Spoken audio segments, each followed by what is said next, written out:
Jack Skellington with a sprinkle of Beetlejuice. And the best part is, it's all face paint and no prosthetics. This might be a look you want to create for your Halloween outing.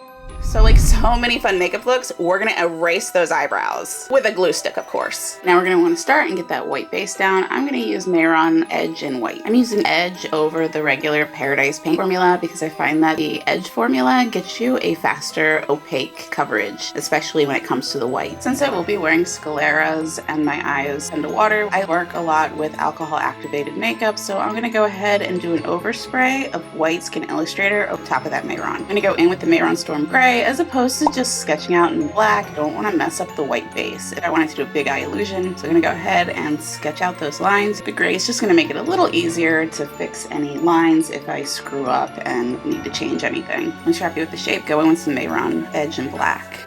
I'm going to go in and paint in the mouth. Go ahead and do the nostrils too. I'm gonna leave my mouth alone because I want to enjoy my coffee during this process, and I don't want to have to worry about smudging my lips, so we're gonna leave that for later. I'm gonna go in and paint Jack's skinny little neck. I'm gonna grab that Mehron Paradise paint Storm Gray and do some soft shadowing before we commit to anything darker. Go in with a brush, kind of define some of those edges a little better. Now for a Beetlejuice element, I'm gonna airbrush Mehron eyelid around my eye. I'm just gonna go up to the lash line with KVD Super Pomade in Graphite. And refine the fake eyelid. Press a little loose powder onto my eyelid to keep it from transferring. I'm going to use the Collective Cosmetics in my Mind's Eye eyeshadow palette and do a combination of that gray and black. I'm going to blend it into the purple to give more of that Burton smoky eye. Use Skin Illustrator Black in the inner parts of my mouth. This will stay put much better than the water activated makeup. Pop in a couple highlights with white, darken a couple areas, airbrushing Skin Illustrator Black. Now the jacket is open, so I had to paint something on my chest. I could have just done white like Jack. I thought it might be a fun detail to do a ribcage. Gonna use Mehron Edge in white and black for this. Use some Skin Illustrator Blue Marble Sealer. Now I should have been paying more attention instead of focusing more on getting my coffee fixed because I sprayed way too much. So it's best, we're just gonna let that dry and then we'll fix it. Hey, at least it didn't happen on the face, right? Airbrush a little more shading before moving on.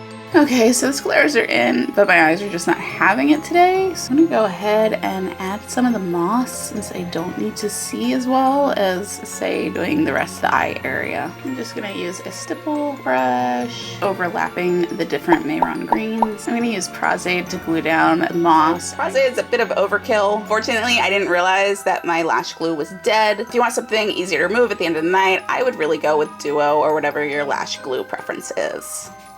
Using some moss from the craft store, and I'm just gonna tear off really tiny pieces. Now that I can kind of see, let's finish up the eyes. I'm gonna use some ColourPop. There's also a ColourPop color, but I'm gonna keep this for the center because it's chunkier and it's gonna kind of give that illusion of more light source. Now let's get the lashes on. Now it's time to suit up. And right there, you can spot when I realized my Jack bow tie was still sitting on the table.